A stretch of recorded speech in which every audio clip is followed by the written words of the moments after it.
আসসালামু আলাইকুম প্রিয় দর্শক, আজ 21শে আগস্ট। আজ থেকে ঠিক 21 বছর আগে এই দিনে, এই 21শে আগস্ট 2004 সালে বাংলাদেশের রাজনীতিতে এমন একটা ঘটনা ঘটেছিল। আমার বিবেচনায় সেই একটা ঘটনাই এদেশের রাজনীতির গতি প্রকৃতিকে সম্পূর্ণ পরিবর্তন করে দিয়েছে।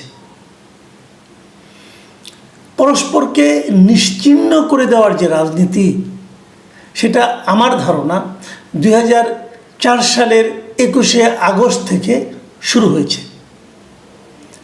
সেদিন কি হয়েছিল? সেদিন বঙ্গবন্ধু এভিনিউতে, বঙ্গবন্ধু এভিনিউর সামনে, বঙ্গবন্ধু এভিনিউ যে আওয়ামী লীগের যে অফিসটা আছে, সেই অফিসের সামনে একটা জনসভা ছিল আওয়ামী লীগের। আওয়ামী লীগ তখন বিরোধী দলের, এবং আওয়ামী লীগের নেত্রী শেখ হাসিনা, তিনি বিরোধী দলীয় নেত্রী। সেই জনসভায় কমপক্ষে 20,000 লোক উপস্থিত ছিল, বেশি হতে পারে, মিনিমাম 20,000। সেই 20,000 লোকের জনসভায় একে একে গ্রেনেড ফেলা হয়েছিল। একটা দুটো নয়, 13টা গ্রেনেড ওই জনসভার মধ্যে বিস্ফোরিত হয়েছিল। একবার ভাবুন, ওইটুকু জায়গার মধ্যে 20,000 লোক, মানে সবাই গায়ে গায়ে লাগিয়ে কিন্তু কেউ বসেছিল, কেউ দাঁড়িয়েছিল, মাঝখানে একটু জায়গাও ফাঁকা থাকার কথা না। তার মধ্যে যদি এসে একটা গ্রেনেড ফেটে যায়, বিস্ফোরিত হয়, কি অবস্থা হতে পারে? এবং শেখ হাসিনা একটা ট্রাকের উপর, একটা তৈরি করা অস্থায়ী মঞ্চে উনি ভাষণ দিচ্ছিলেন। সেখানে সেটাকে লক্ষ্য করেও গ্রেনেড ফেলা হয়েছিল, বাট গ্রেনেড ট্রাকের গায়ে লেগেছে, কিন্তু সে ট্রাকের ভেতরে পড়েনি। এই 13টা গ্রেনেড ফেলানোর ফলে সেই ঘটনায় 24 জন নিহত হয়েছিলেন। এই 24 জনের মধ্যে ছিলেন মহিলা আওয়ামী লীগের সাধারণ সম্পাদিকা আইভি রহমান, এবং শেখ হাসিনার যে বডিগার্ড মাহবুবুর রহমান, তারাও ছিলেন সেখানে। এবং সে ঘটনায় আহত হয়েছিলেন কমপক্ষে 500 জন।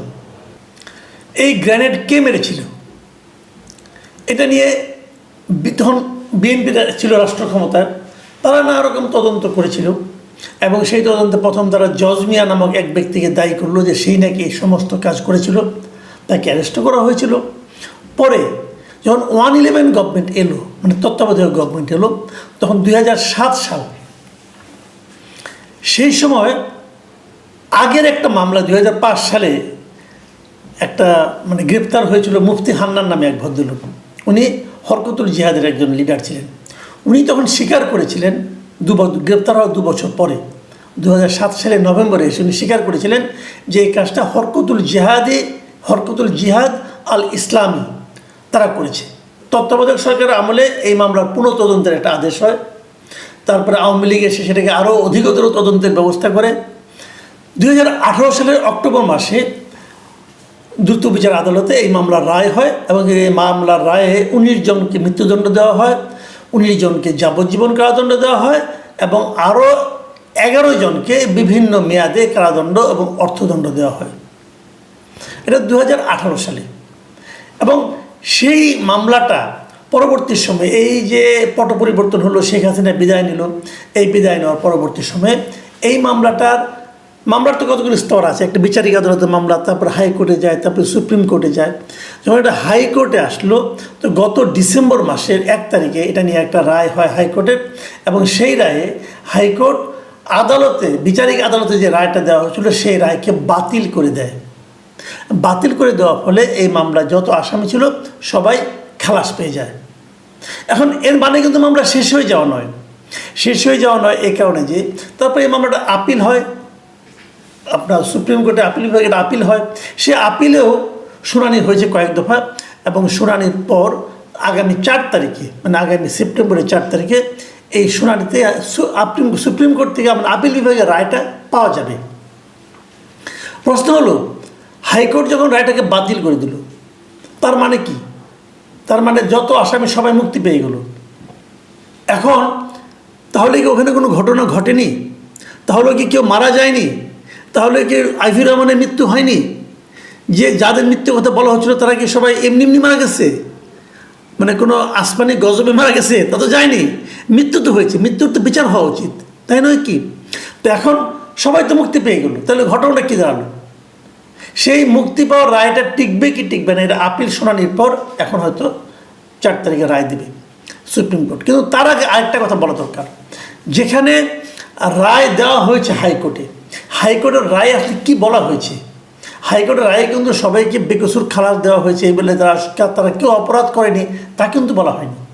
হাইকোর্টের রায় একটা ইন্টারেস্টিং কথা, তারা বলেছে যে এটা দেশের ইতিহাসে একটা জঘন্য মর্মান্তিক ঘটনা, যেখানে আওয়ামী লীগের নেতা আইভি রহমান সহ বহু মানুষ প্রাণ হারান, যারা মারা গেছেন তাদের প্রতি ন্যায় বিচারের জন্য এই হত্যাকাণ্ডের সুষ্ঠু ও স্বাধীনভাবে তদন্ত হওয়া দরকার, যা মামলার ক্ষেত্রে এখনও সম্পূর্ণ অনুপস্থিত।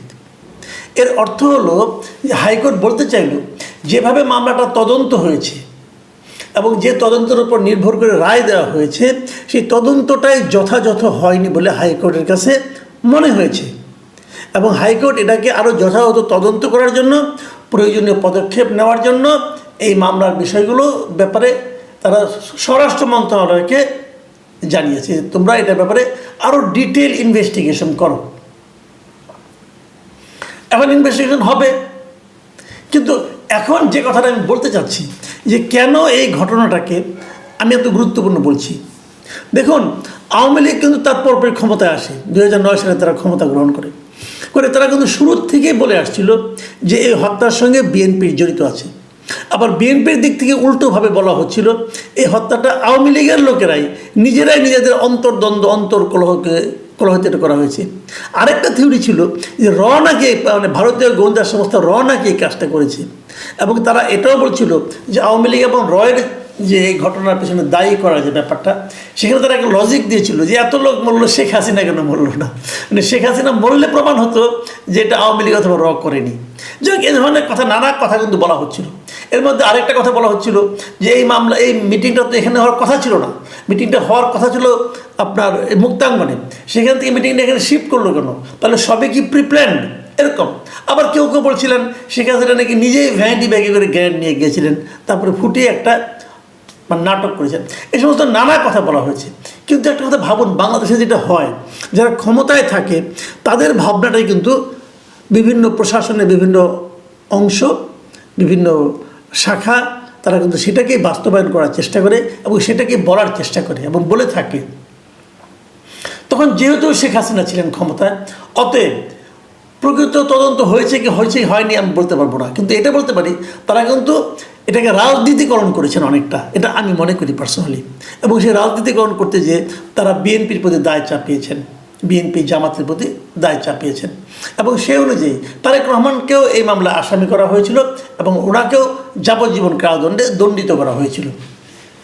আবার দেখুন, যখন এই মামলাটা বিএনপি আমলে, যখন ঘটনা ঘটছে বিএনপি আমলে মামলা হয়েছিল, সেখানে কিন্তু আওয়ামী লীগের লিডাররা মামলা করতে গিয়েছিল, আওয়ামী লীগের লিডারদের কিন্তু মামলা নেওয়া হয়নি, বরং একটা এফআইআর জাস্ট মানে জিডি নেওয়া হয়েছিল।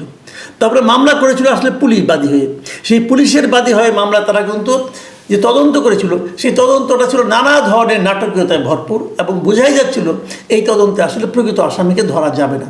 মানে দুবারই আমরা দেখেছি যে তদন্ত হয়েছে রাজনীতি প্রভাবিত। এখন আদালত বলছে তদন্তটা যথাযথ হওয়া দরকার। তো যথাযথ হবে কীভাবে? যে স্বরাষ্ট্র মন্ত্রণালয়ের মাধ্যমে করা হবে, সেই স্বরাষ্ট্র মন্ত্রণালয় তো কোনো রাজনৈতিক দলের অধীনেই থাকবে, তাই না? মানে কোনো রাজনৈতিক গভর্নমেন্টের আন্ডারে থাকবে, এবং এই গভর্নমেন্ট তদন্ত শুরু করাতে এখনও কোনো স্কোপ নেই, কারণ আপনার সুপ্রিম কোর্টের অর্ডার না আসা পর্যন্ত বোঝা যাচ্ছে না। তাহলে আগামীতে যারা সরকারে আসবে তারা যদি মানে একটা পার্টি হয়ে যায়, তাহলে সেখানে তো আমরা সেক্ষেত্রেও তদন্তের সঠিক রিপোর্ট পাবো কি পাবো না জানি না। শেখ হাসিনা যে কাজটা করেছিলেন, উনি মনে করতেন এবং প্রকাশও করতেন যে এই হত্যাকাণ্ডের সঙ্গে বিএনপি জড়িত আছে, এবং উনি বিশ্বাস করতেন, উনি বলতেন অনেক সময় যে আওয়ামী লীগকে নেতৃত্ব শূন্য করা, আওয়ামী লীগকে নিশ্চিহ্ন করার জন্যই বিএনপি সুপরিকল্পিতভাবে এই হরকতুল জিহাদ এদের মাধ্যমে এদেরকে দিয়ে এই হামলাটা করিয়েছেন। এবং সম্ভবত সে কারণেই উনি এরপর আর কখনোই বিএনপির প্রতি মিনিমাম মানে আপনার মানে আলোচনা, সিম্প্যাথি অথবা তাদের সঙ্গে একটা আন্ডারস্ট্যান্ডিং, এগুলোর পথে উনি অগ্রসর হন নাই। সবসময় উনি বিএনপির ব্যাপারে খুবই কঠোর অবস্থানে ছিলেন। মানে ভাবখানা এমন যে তিনিও তার প্রশাসনিক ক্ষমতা দিয়ে বিএনপিকে নিশ্চিহ্ন করতে চান।